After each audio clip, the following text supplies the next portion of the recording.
Hi, everyone. Welcome to the SweatNet Be Amazing podcast, where we share stories of amazing women living in our communities. I am your host, Cel, and today my guest is Niche Faulkner. She is a wave maker, a live coach, and a mama bear. Welcome to the show, Niche. Hi. I'm so glad you're here. We have so much to talk about. Yes. So, and I want to go ahead and jump right in to the first question I have for you. I know you practice yoga. I know you have been a runner. I know that you dance. Is this something that have you always been active? Yes. My parents were young when they had me, so I was the only child for a while, and always had to make sure that I was busy, because if they didn't, I was really going to be busy at home with them. So they always made sure that I had opportunities to play sports. Anything that I wanted to try, my parents made a way for me to be able to try it, stick with it, practice, travel, play, whatever it was. So I played softball, fast pitch softball, volleyball, and then I even cheered in 7th grade in middle school. So it counts that I am officially also a cheerleader. High fives on that, like double high five. Right. that comes from my world, so I totally appreciate. Yeah. So 7th grade, I was a cheerleader. Was totally shocked that I made the team, and I did. But then my school got a softball team, and I always wanted to play softball. So I ended my cheerleading career, and from 8th grade on through every summer, every year, I played slow pitch, and then we moved into fast pitch until I graduated from high school. That's so cool. Like you and I have similar backgrounds in how we were raised. My parents did the same thing. Like they just made a way for you to do it. Like you did whatever activity was available. Like that's what we did. And it changed. And then I found my love for dance and cheer and all that. But I did the same thing, basketball, softball. Like if it was available, we did it. And my sister and I were like that. My brother too. So that's awesome. Well, out of all the things, all the activities that you've done, what's your favorite? My favorite has to be from growing up. It has to be dance. I danced as a kid, and then volleyball became way cooler than dance, and so I gave up dance. And then in college, I found my way back to dance. It's funny, nobody in my high school really knew I was in the band. I hit it very well. And, I played the flute, the French horn, and the piccolo. And I was supposed to go to college on a band scholarship. What? Like, this is new information. Yeah, I don't know why I didn't tell you this. I was supposed to go to college on a band scholarship, playing the French horn or the flute. And when I got there, I was totally mesmerized by these girls that were dancing and practicing at band camp, because that's when we went to audition. And I said, I'm going to audition. I mean, I already know I'm here for band. You know, I'm going to be at this school regardless. So I'm going to audition. And I actually became the only freshman on the team, in which they didn't usually allow freshman dancers, but I became the only freshman on the team. And then from there, I reconnected with my dance roots, my African dance roots from a kid. And that experience all the way in college has been like the one that's made like the biggest impression on me, and has combined all of the other things that I gained from all the sports that I played: the coordination, the lightness, the agility, the stamina. I've been able to like take a little bit of everything that I've learned along the way, cheerleading, the choreography, and really use all of that into my dance life. So That's so awesome because I love that because it's like you dance early on and then it was like you focused on the sports side and then all of a sudden it comes back and then in this incredible way with African dancing, which I, explain to us a little bit about that for you. Like what is that and, how you're involved with that now. So African dance is a dance that's based from the continent of Africa. There are so many forms of African dance because the continent is so vast. So specifically, I teach, perform, and traditional West African dance, which is the western coast of Africa. And I specifically focus on Ghanaian from the country, Guinea, and then Cote d'Ivoire and Ivory Coast dance, with a little bit of like Senegalese, Malian dance mixed in there as well. And African dance is physical movements to drumming, singing that reflect an ethnic group's way of living, their cultural celebrations, ceremonies, the day-to-day life that they live is reflected and preserved through the music and the dance. And so whenever I'm doing or, teaching or performing dance, is very important for us to explain to people, like, this is what it is, this is who does it, this is what it means, because otherwise it kind of devalues it as if we're just doing a 5, 6, 7, 8 routine. And it's not just a bunch of random moves that we put together because we thought they would look good and go well with this music.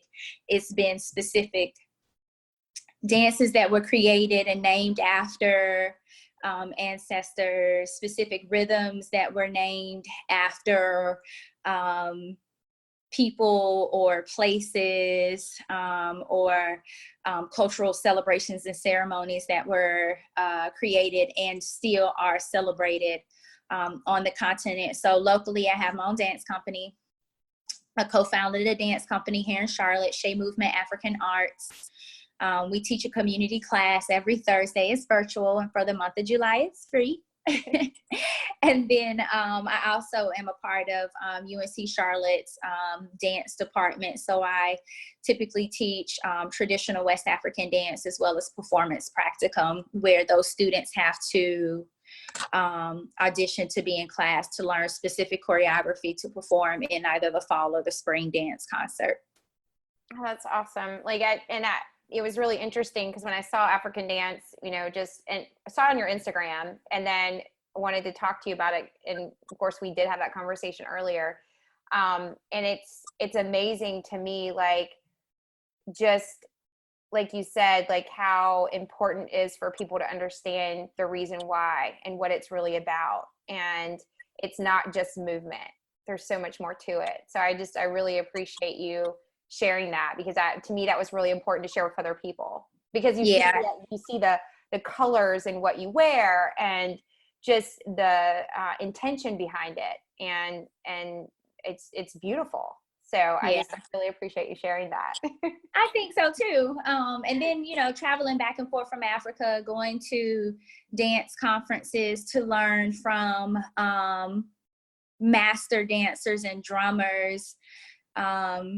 Like, this is their way of life, and the fact that they are willing to share is humbling in itself. And so I try my best not to do an injustice to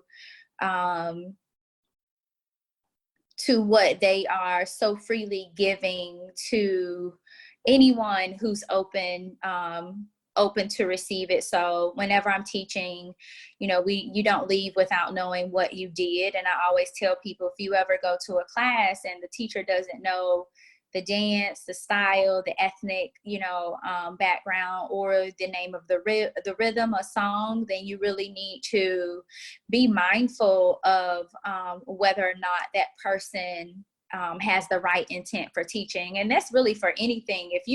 Just because someone is teaching you something doesn't mean that they're qualified to do so.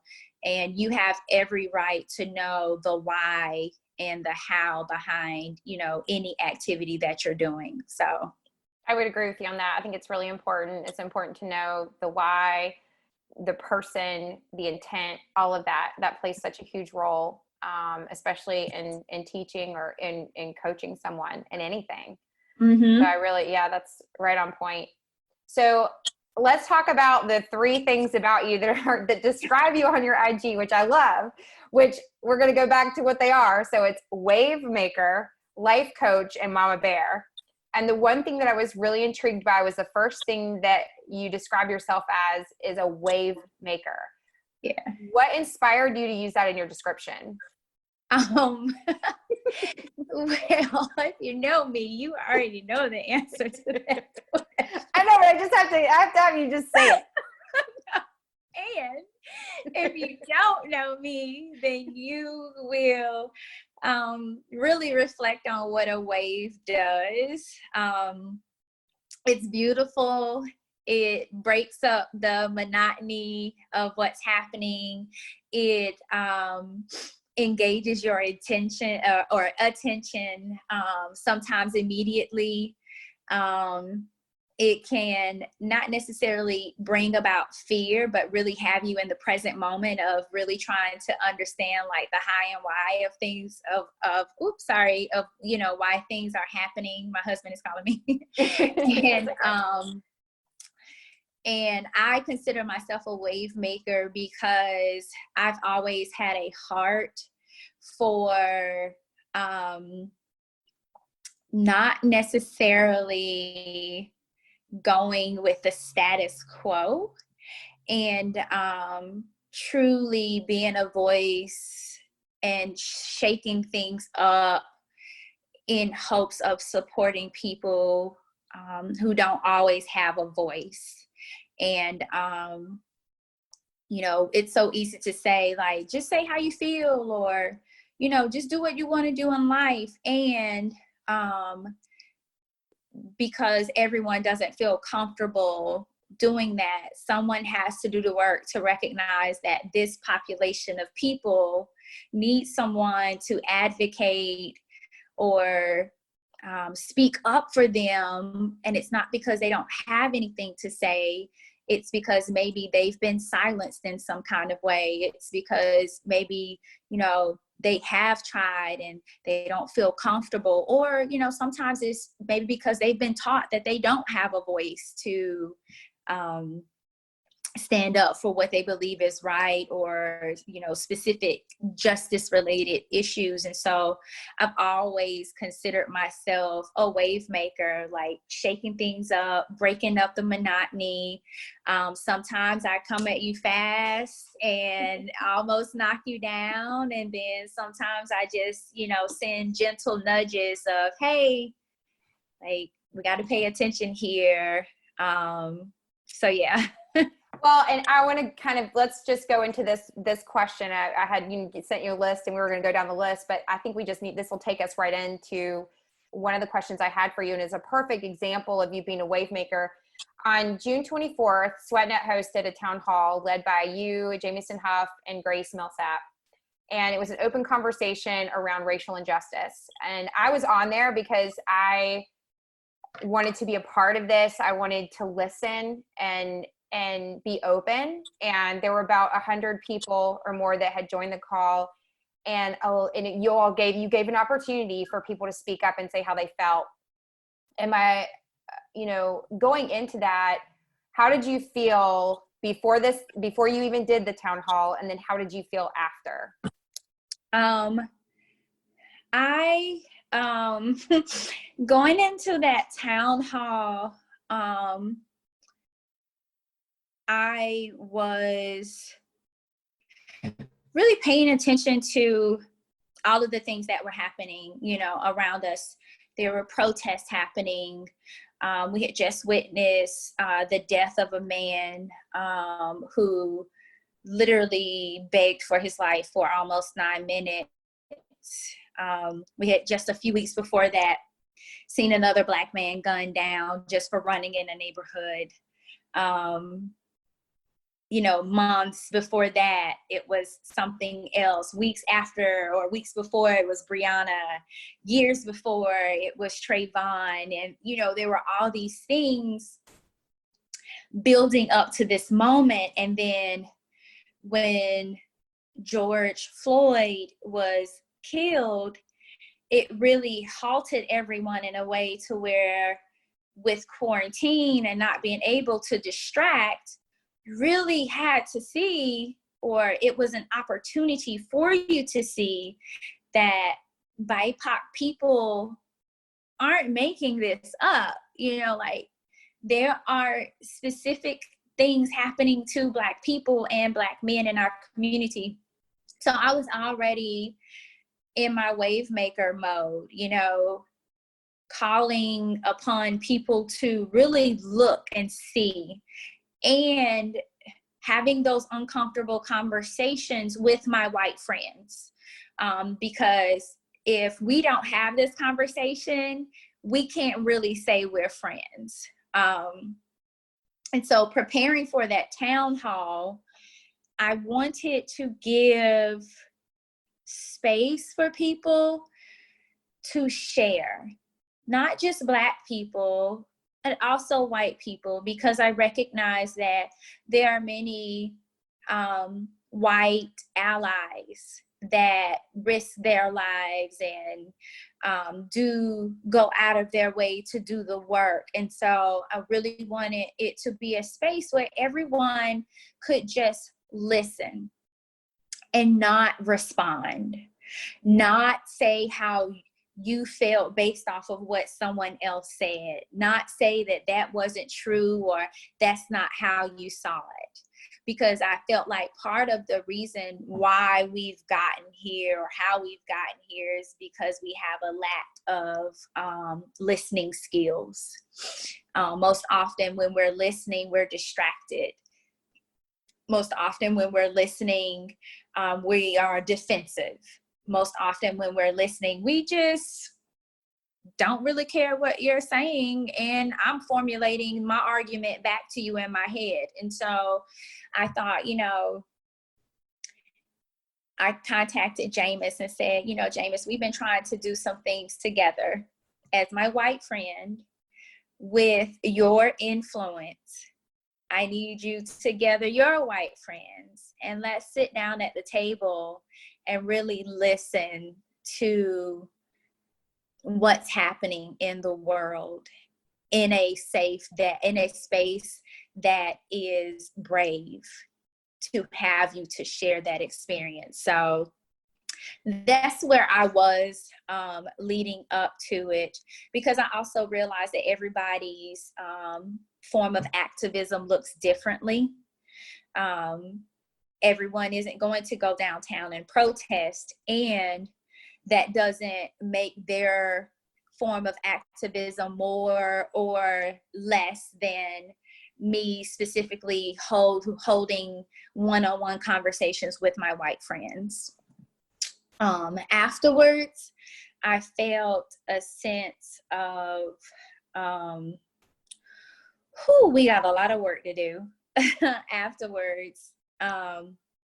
Because while BIPOC people have been dealing with this for me all my life, many of my, white friends or white associates or, population just coming to the terms that this thing exists.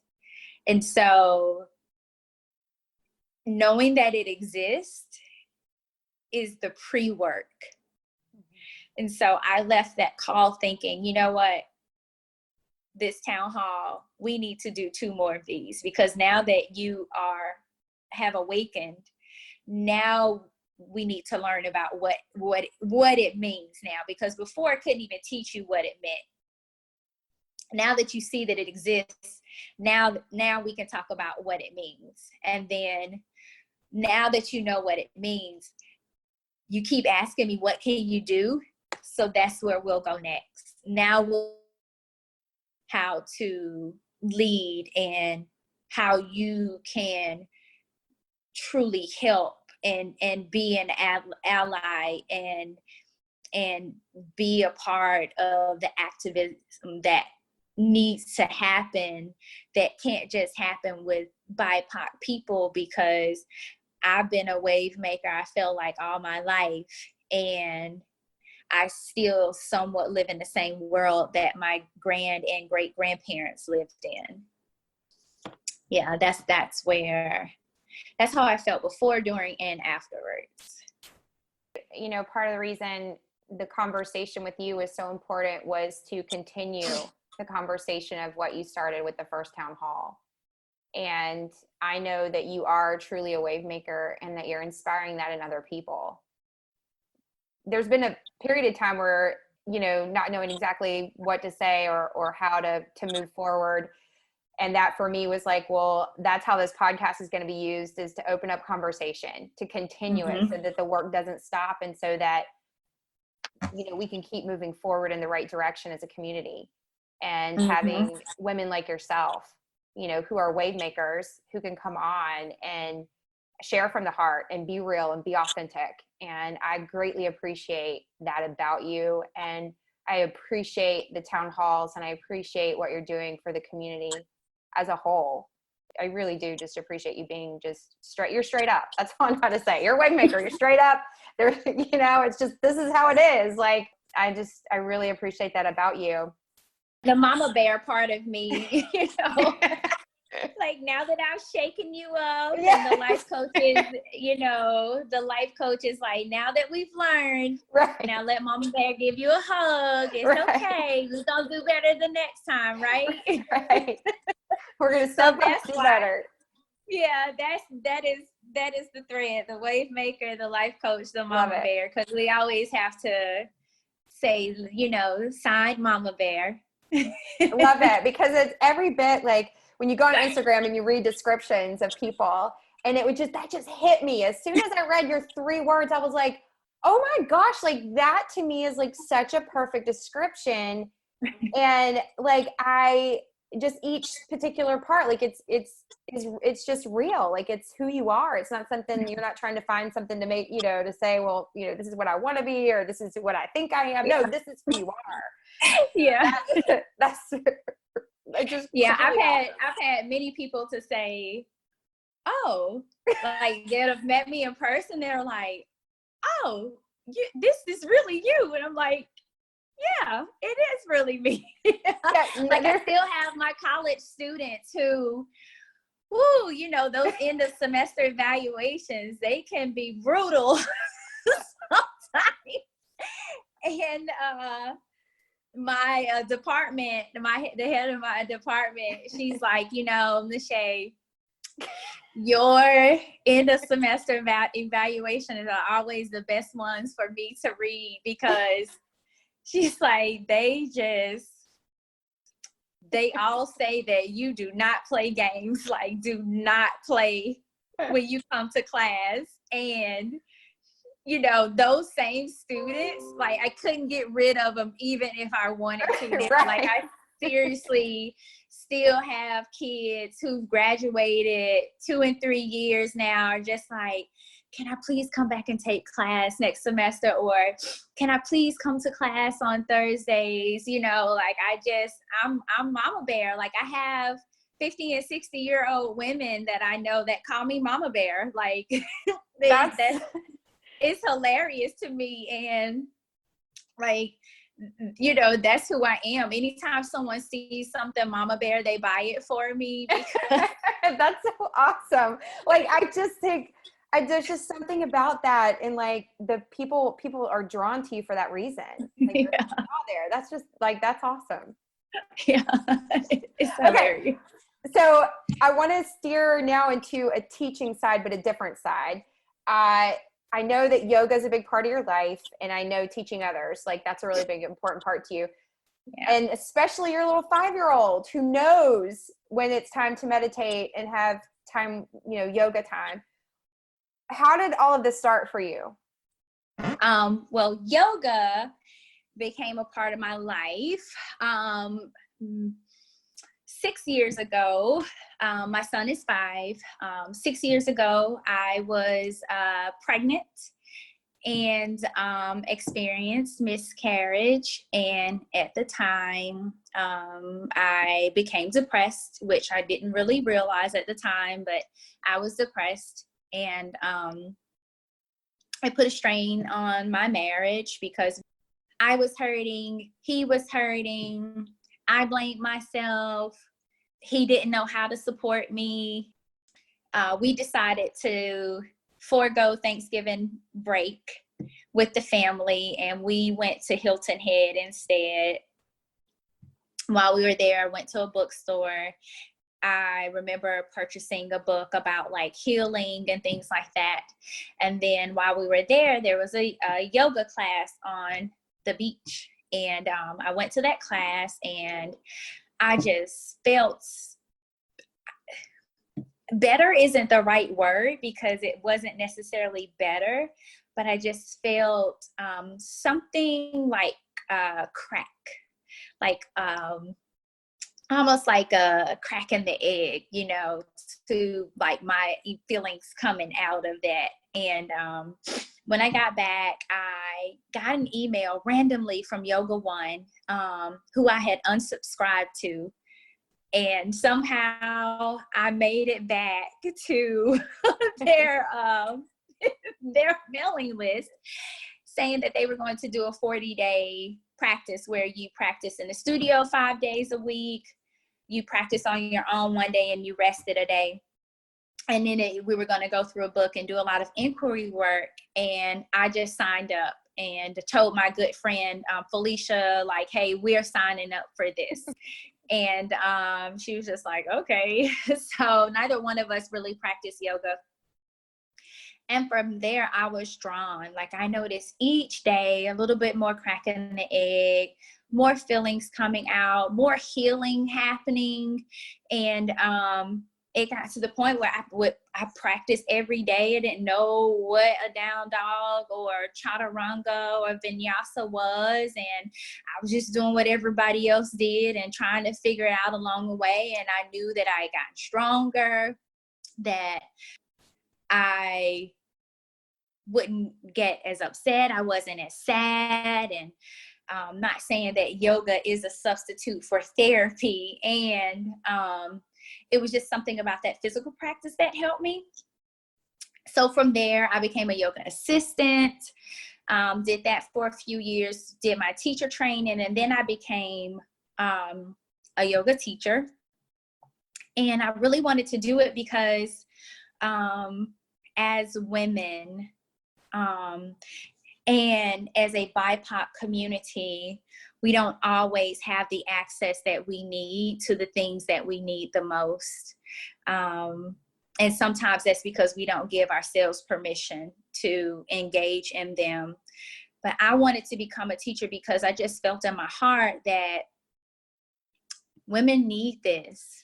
You know, BIPOC people need this. And I know what it would feel like if I saw myself in that studio standing in front of the classroom. Like, how many more people could I reach if they had someone to guide them that looked like them? And I really wanted to offer that, especially at a vulnerable time in my life where I was blaming myself for something that was out of my control. And at the time I was running, I was training for a triathlon, I was swimming, I was biking. And immediately once I had my miscarriage, I was like, see, I did it to myself. I shouldn't have been so active. I should have just sat my ass down somewhere. It's my fault. And then I started to realize that, you know, I didn't know that you were more likely to have a miscarriage than you were to carry a baby full term. I didn't know that you didn't just get pregnant and have a baby. Like, I thought that was the path that everybody took. Why? Because, and then once I publicly said, I found out that my baby had transitioned on my birthday. And so I purposely scheduled the appointment for that day because I was like, it's my birthday, so I'm going to have to celebrate. I can't be sad all day. So if we're going to go in and find out, let's find out on my birthday. So every year, so that next year my birthday came around. A few months later, I did get pregnant with Chan. He's my rainbow baby. But a few years later, that next year, I said, you know what, I'm going to tell what happened to me during that time. I also was training for a half marathon too. So running this half marathon, I'm crying the whole way. People don't understand what's going on. Like, there's just so much happening. And the next year I said, you know, I'm going to say something about this. Like, I'm going to publicly share, like, hey, I had a miscarriage. You're not broken if you've had one too. It's so common, and it's more common than you think it is. So, like, don't beat yourself up, sis, because it's not your fault. Like, there isn't anything you did. It's not a punishment. And that's really what I felt like it was when it was happening to me. And I just felt like if more people would, not saying that people weren't open, you know, I'm sure people were open to, like, their specific circle of influence, their parents, their friends, you know, that their co-workers, whoever. And it's just such a taboo subject that I know once I told people that very first time, I had at least 20 women inbox me to say, thank you so much. I just had a miscarriage, or I had one 2 years ago, or I've had several, and no one has ever said that it's not my fault that this is happening to me. It's not a punishment. And so every year I honor those women and all the other women who are going on through miscarriage. One, by trying to run a half marathon during that time, to just honor that experience for other women. And I make sure that I publicly, like, say something about it. And as much as I can, and as much as it relates to what's happening or what I'm thinking about at the time, I always just try to make sure that I bring it up because, you know, it sucks when you feel like you're going through something by yourself. And even though it still may suck, but if you know, if like at least one more person gets it from your point of view, then it just, it makes it feel like you're not in it alone. Like, you're not by yourself in that experience. And there are miscarriage boards and things out there, but good Lord, they are like on the interwebs or the black web or something, because I just couldn't find them, or find really any information that was out there that was from a human and not from WebMD to tell me what a miscarriage is, but to say, hey, I've had a miscarriage. This is what I went through emotionally. You're not by yourself, and it's not your fault. Like, that's the information I feel like we need out there for mental health issues, female related issues, infertility. Like, it just feels like it's so taboo, and so many women and BIPOC people suffer in silence, because the world has told us that it's just not okay to talk about things that aren't happy. Like, that's just not what you do. And we aren't perfect, nor do we have a perfect Instagram feed. Like, that's not our life. And I don't get to take 20 pictures until I get the right one in my real life. Like, if something happens, it's happening right then and there. And it would be nice to go to someone's Instagram feed and see, like, oh, you suffer from depression too? Thank you. You have anxiety as well? Oh, okay. Like, you're scared to do that thing? thank you, or you've had a miscarriage, or you've gone through divorce or separation, or you've lost a parent. Like those kinds of things is what people need. And it's just, it baffles me of how much we are afraid to show what people perceive as weakness. To me is like strength. So I would agree with you. And I like, that's what this was, again, like having you on here and these conversations that we're having about real, like this is real. This is being open. It challenges me myself too, like sharing things in my own life that I haven't shared. But just that you're every bit a wave maker. You're every bit of opening the door of conversations, awkward, weird, uncomfortable. right.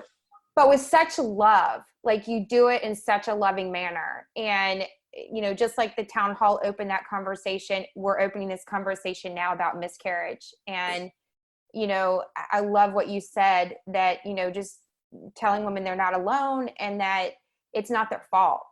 And just being able to be open about it and sharing that experience. Like this, to me, that's, that shows incredible strength. And it's something we need more of, and we need more of that, whether it's on social media or whether it's through podcasts like we're doing now, wherever, like we need more of that. So I really, again, this is an incredible conversation, and we're probably going longer than we should, but that's okay, because this to me is the value. Like this is what this is all about. And kind of ending it, going from that to, is there anything else on your heart? Like, is there anything else that you feel really like inspired or led to share with our audience? Yeah. I think the biggest thing that I'd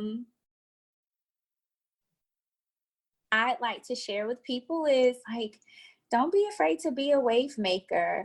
Don't perceive that as something negative. Like if you don't feel the same way as someone, if you have a different view about something in relation to how the world sees it, it doesn't mean that you're wrong. And express it and do it with sorry, it's noise. Do it with compassion and grace, because we're all different. We're not all meant to be and see and do it. Everyone's not going to see my point of view. And I think that people are more open to the possibility of even listening to my words, because at the end of the day, I am not trying to hurt, cause harm to, belittle, or just like be nasty with someone. And it's not always easy for me to say, you know what, look at it this way. And I always think, if I don't say things, how is that going to impact those who are suffering with me, this next generation? How will me being silent impact my son? And how was, you know, my ancestors, my grandparents, you know, my elders in my family, how would their silence have impacted me? So, you know, I don't really have but an option to share my perspective with the world. And I think that there's a way to do it in a way that doesn't belittle or cause harm to other people. And I feel like it's all of our duties to be wave makers and speak up for injustice, immorality. Like we're supposed to all call it out when we see it, because otherwise those who trust you may not see you in the same light when you remain silent for your comfort, knowing that your fellow man is in a state of discomfort.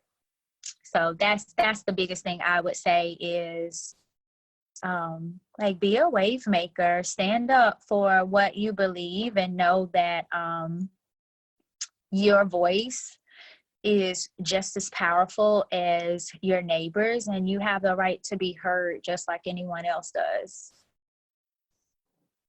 This has been an incredible conversation. It's been inspiring, and you know, even from an educational standpoint, to a call to action to be a wave maker, I think is how we need to end it. Where can everybody find you?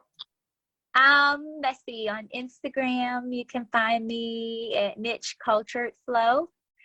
My coffee chats are the best. Grab your cup of coffee every morning and come and learn about the world through Niche's eyes. And then virtually, if you click the link in my bio, you can come to yoga class, African dance every Thursday at 7:30. Everybody can come and learn, heal together, be in community with each other. This is awesome. Well, Niche, thank you so much for being on today and sharing your heart and inspiring us all. And thank you, listeners, again for joining us and tuning in to the SweatNet Be Amazing podcast. If you enjoyed the podcast, be sure to like it, share it with your friends. You can find more about SweatNet on sweatnet.com or on the Instagram, and their new Instagram is at SweatNetCharlotte. You can follow me personally on Instagram at Cel Smart. Tune in next week for our next episode of the SweatNet Be Amazing podcast.